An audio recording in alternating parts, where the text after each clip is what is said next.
Isang mapagpalang araw mga kaibigan at mga kapatid kay Kristo. Narito po muli ang Nimi Magarso Ministry ay magsasayang papawid ng mga salita ng Diyos sa pamamaraang madali po nating maintindihan.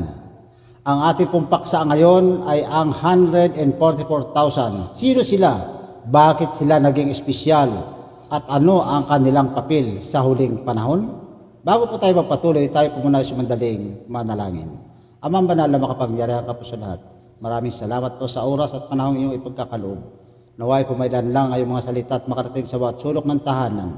Madat na nawa sila sa mabuting kalagayan at kung nasa banig man sila ng suliranin at karamdaman o Diyos, akin pong hinihiling na sila naway inyong hipuin ang inyong mapagpalang kamay at sila naway inyong pagalingin sa kanilang mga karamdaman. Pagpatawad mo rin po ang kanilang pagkukulang at pagkakasala. Ito po ang hilit dalangin sa banal na pangalan ng aming Panginoong Hesus. Sa araw nito mga kapatid, tayo ngayon ay nasa pinakakritikal na yugto ng kasaysayan ng sanlibutan.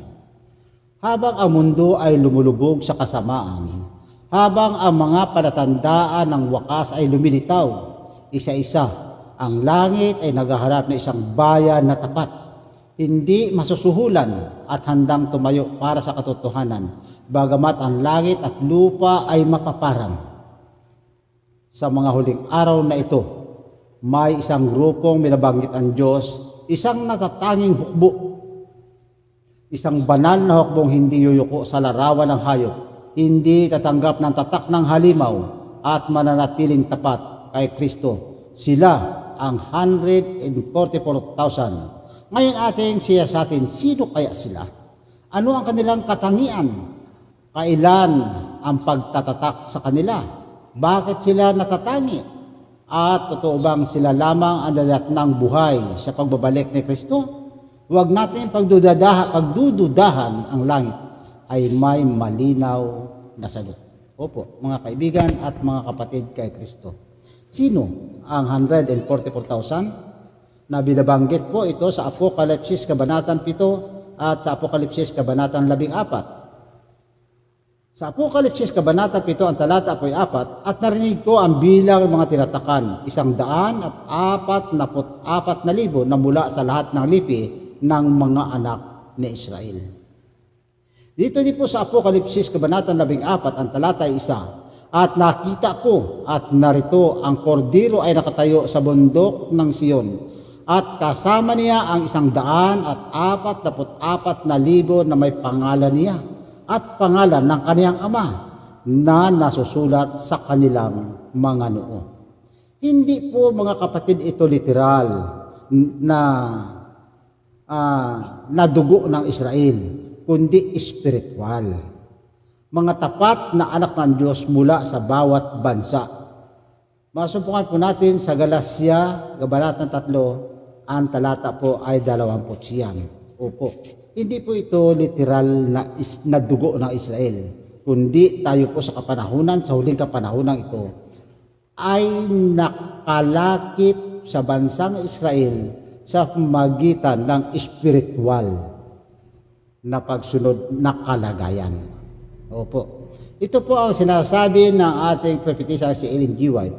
Ang 144,000 ay yaong mga tapat na hindi nadungisan sa mga kasinungalingan ng huling panahon. Sila ay mga nagtagumpay sa pamagitan ng dugo ng kordero at ng salita ng kanilang patutuo. Babasa po natin ito sa Early Writings, pahina 15. Ibig pong sabihin, hindi po ito sa unang Israel, kundi sa huling kapanahunan, sapagkat sila po ay pinaputi at pinalinis ng dugo ng kordero. Maliwanag po mga kapatid ko. Marami po kasi, nung hindi ko po ito pinag-aralang mabuti, ang akala ko po ang 144,000 ay yung mga nakalipas pang mga banal. Ito po ay pinaputi at pinalinis ng dugo ng ating Panginoong Hesukristo.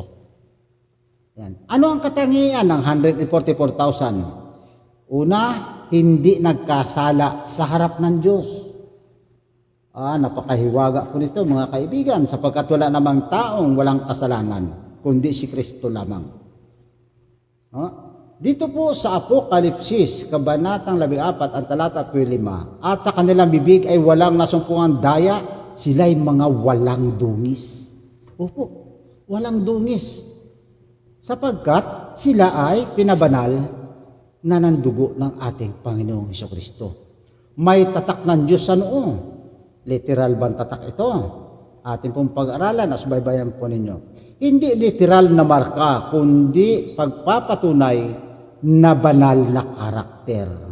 Ayun po pala, ang katotohanan po pala, kinakailangan yung banal na karakter.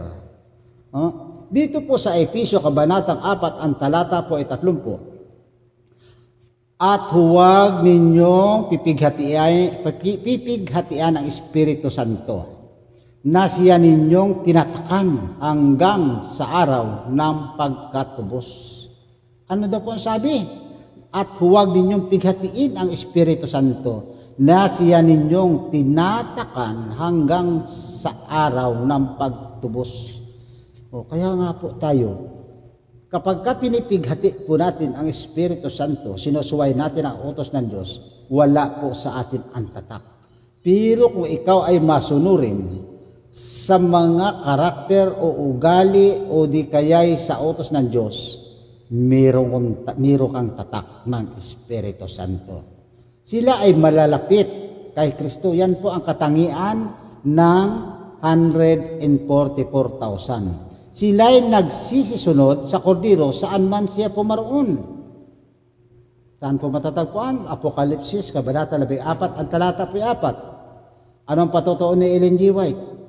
Ang 144,000 ay ganap na inihiwalay ang sarili sa kasalanan. Walang anumang bahid na makapagpahiwalay sa kanila sa Diyos.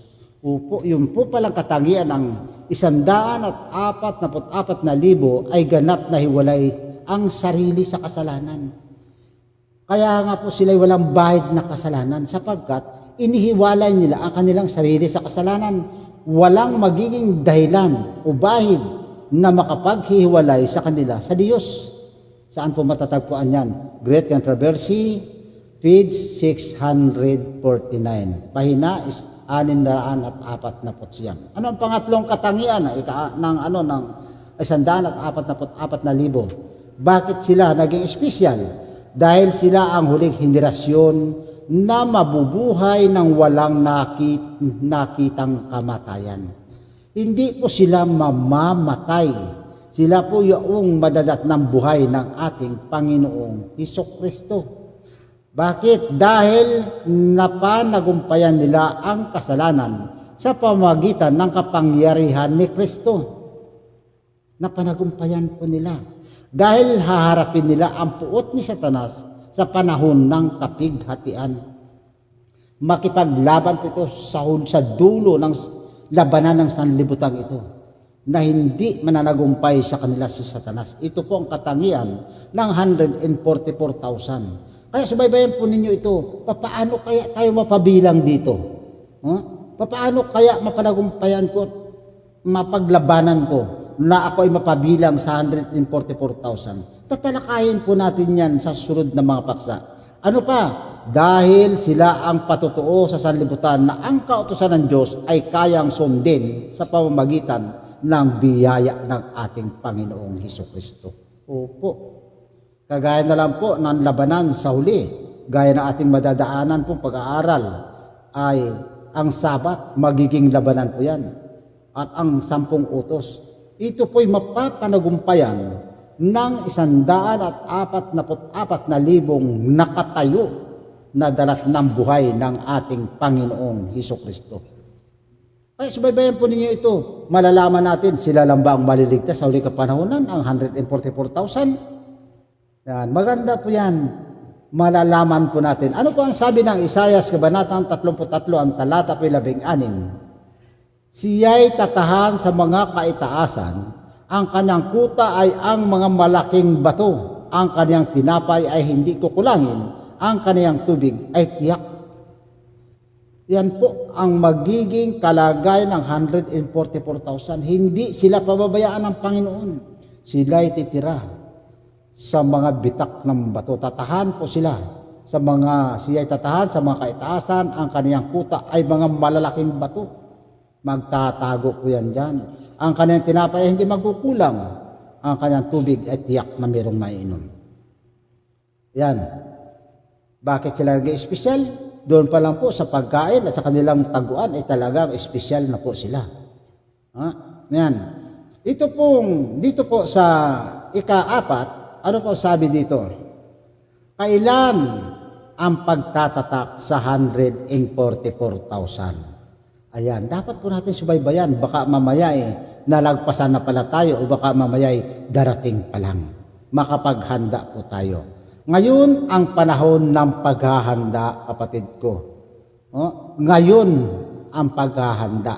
Hindi bukas, hindi kung kailan, para pabilang tayo sa 144,000. Ang pagtatatak ay hindi gagawin sa libingan.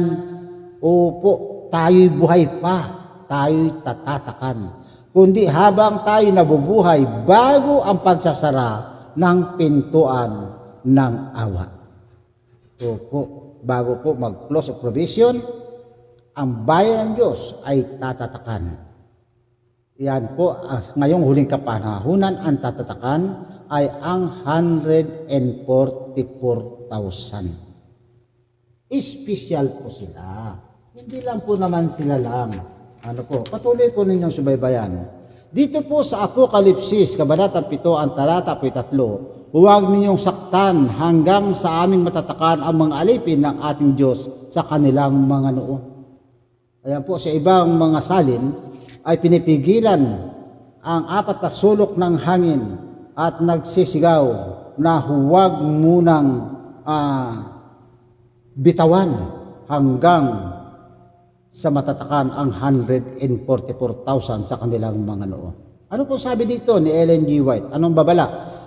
Dito po sa Testimonies, Volume 5, page 212, ang pagtatatak ay hindi pisikal na marka. Ito ay pagkakilanlan ng karakter na nakaayon sa kautusan ng Diyos. Dapat po pala ang isang taong makakatanggap ng tatak na magiging kabilang ng 144,000 ay ang mga taong masunurin at sumusunod sa 10 utos, sa kautusan ng Diyos. Kapag hindi mo sinusunod ang kautusan ng Diyos, nasusunod mo siyam at nilabag mo isa, hindi ka pa rin matatakan. Opo, kapatid ko. Ano ang panlima? Sila lamang ba ang dadatnang buhay? Sila lamang ba? Ano po ang sabi dito? Ito ang malaking tanong. Hindi lahat ng mamamatay, hindi lahat ay mamamatay, ngunit hindi lahat ng mabubuhay ay bahagi ng 144,000. Ayan, ano po sabi? Hindi lahat mamamatay, ngunit hindi lahat ng nabubuhay ay bahagi ng 144,000, sapagkat yun nga pong 144,000 walang bahid ng kasalanan. Espesyal po sila na nakatayo sa harapan ng Panginoon. Hindi ka makakatayo sa harapan ng Panginoon kung ikaw ay may bahid ng kasalanan. May dalawang klase po ng maliligtas sa huling kapanahunan. Ang malaking karamihan, kung tawagin ay ang lubhang karamihan. Sa Apokalipsis, Kabanata 7, ang talata 9, mga namatay sa pananampalataya, bubuhayin sa muling pagkabuhay ng pagdating ng Panginoon. Ang 144,000, hindi sila dumaan sa libingan. Ayan. Kaya po naging espesyal sila, hindi nila naranasang matulog sa alabok, kundi sila'y dadatna ng Panginoong humihinga, nakakakita. Hindi sila tatawagin mula sa libingan. Pero marami ang babangon pagdating ng Panginoon. Buhay sila na tinawag mula sa libingan. Sila ang mga banal. Ayan. Dito po, sa unang Korinto, Kabanatang 15, talata po 51, patuloy sa 52, hindi tayong lahat ay mga tutulog, ngunit tayong lahat ay babaguhin. Opo, hindi lahat mga tutulog. Bakit? Ay meron nga pong buhay na 144,000. Ano po dito ang papatunay ng ating prophetisang si Ellen G. White? Ang 144,000 ay yaong buhay na matatagpuan sa lupa sa pagbabalik ni Kristo, hindi nakatikim ng kamatayan. Dito po sa Early Writings, page 285. Hindi po nila mararanasan ang kamatayan. Mga kapatid, ang tanong ay hindi kung ano paman, kundi kasama ba ako sa 144,000? Handa ba ako magpakatapat sa Diyos anuman ang mangyari? Opo, yan po kinakailangan itanong natin sa ating sarili. Kasama kaya ako sa 144,000? Mga kapatid, itong pong pag-aaral natin ay pauna pa lamang. Patuloy pa po nating pag-aaralan ang 144,000. Tuloy-tuloy lang po ninyo itong subaybayan kung ano ang kanilang katangian at magiging ano sa huling kapanahunan. Hindi pa po ito tapos. Ito, ang pintuan ng awa ay hindi mananatiling bukas magpakailanman. Ayan, kaya ang tanong sa atin, kasama ba ako sa 144,000? Handa ba ako? Ngayon, kinakailangan po tayo ay magiging handa at magtapat anuman ang mangyari, sapagkat ang pintuan ng awa ay hindi mananatiling bukas magpakailanman. Ang panahon ng pagtatatak ay nagaganap ngayon habang may pagkakataon pang, mga kapatid, na tumalikod sa kasalanan at maging tapat kay Kristo. Kung hindi tayo magtatapat ngayon, papaano tayo magiging bahagi ng bayang hindi matitinag? Kung sasabihin natin ay saka na lang ako kapag idiniklara na ang Sandilo Degre. Saka na lang ako kapag yung ramdam na ramdam ko na talaga nagegera na talaga. Bakbaka na talaga. Iyan na ang katapusan ng sanlibutan. Hindi po. Kinakailangan ngayon ang paghahanda. Sapagkat hindi tayo papabilang sa 144,000 maliligtas na dadatnang buhay ng Panginoon, hindi makakaranas ng kamatayan kung hindi tayo ngayon naghahanda at nagtatapat na magkaroon ng pamumuhay na kagaya ng pamumuhay ng ating Panginoong Hesukristo. Paano natin magagaya ang ating Panginoong Hesukristo? Sundin mo lang ang kanyang mga utos, sapagkat yan po ang karakter ng ating Panginoong Hesukristo. Mapapabilang at matatatakan ka, kapatid ko. Sana'y ating makamtan ito. Maging tapat sa kautusan ng Diyos, yan po ang unang hakbang. Maging tapat po tayo sa kautusan ng Diyos. Hindi sapat ang relihiyon. Yung tayo ay iniisip natin ay nasa tamang relihiyon naman ako. Iglesia ako na Kristo. Ang pumasok lang sa iglesia ni Kristo ay maliligtas na. Hindi po yan ang magiging batayan, kapatid ko, kundi ang maging tapat ka sa kautusan ng Diyos. Anumang sikta ka, anumang grupo ka, kung ang sinusunod mo ay ang tunay na utos ng Diyos na walang labis, walang kulang, maliligtas at matatatakan ka. Hindi po building yung pagpasok natin sa building o sa pangalan, hindi po yun ang magliligtas sa atin, kundi ang sumusunod sa kautusan ng Diyos. Pangalawa, pag-aralan ang Biblia araw-araw. Hindi ka magiging tapat, hindi ka magiging masunurin, at hindi ka magkakaroon ng gana sa paglilingkod kung hindi ka nagbubukas ng banal na kasulatan at nag-aaral araw-araw nito. Hindi may ilalagay sa noo ang tatak kung walang katotohanang nakatanim sa isipan, kapatid ko. Kinakailangan mayroong katotohanang nakatanim sa ating isipan at sa ating puso, matatanggap natin ang tatak ng Diyos. Ngunit kung hungkag ang ating isipan, parang niyog na walang laman,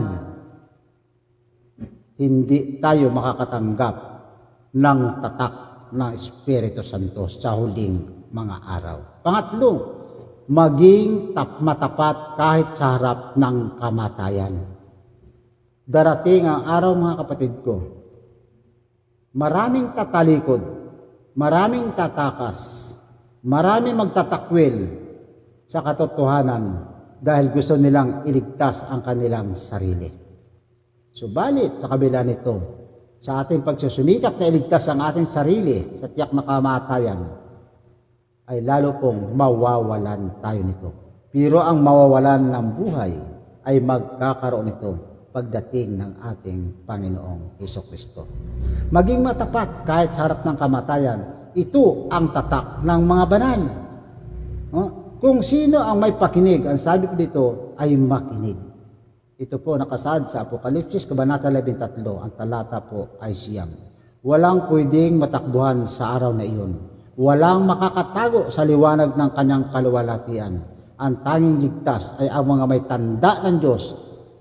Kaya ngayon, ang araw ng kaligtasan mo, kapatid ko. Sapagkat hindi ka makakatayo, hindi ako makakatayo sa harapan ng Panginoon kung meron akong bahid ng kasalanan. Kinakailangan tayo habang ngayon pa lang naghahanda tayong pumiwalay sa kasalanan ng sanlibutan upang ating matanggap ang tamang turo at aral, ang katotohanan na siyang magiging tatak ng Diyos sa bawat isa sa atin. Kung hindi mo nagagawa ito, kapatid ko, manalangin ka. Sumunod ka sa akin. Sumabay ka sa ating panalangin. Sabihin natin sa Kanya, Ama naming nasa langit, gawin mo kaming handa, linisin mo kami, itanim ang iyong kautusan sa aming puso at ilagay mo ang iyong banal na tatak sa aming buhay. Huwag mo kaming hayaang mahulog sa mundong ito. Ihanda mo kami upang masumpungan mong tapat sa iyong pagbabalik sa pangalan ni Jesus.